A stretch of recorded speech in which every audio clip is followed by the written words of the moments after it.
Hello' guys, আজি আপোনালোকক মই এই বাইদেউহঁতৰ ঘৰত আহিছোঁ। আপোনালোকক এটা বস্তু দেখাম, চাব আহক।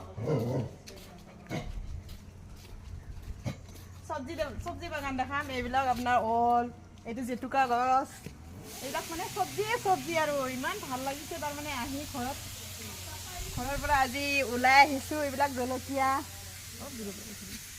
ইমান ডাঙৰ বাগান একদম। ময়ো নিবলৈ ওলাইছোঁ।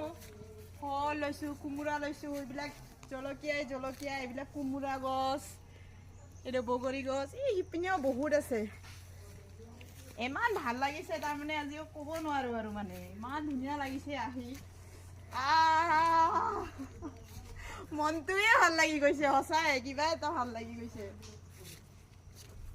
এইবিলাক মেষ্টা টেঙা, এইবিলাক চব চব্জি এইখিনি আৰু আপোনালোকক দেখালোঁ আৰু।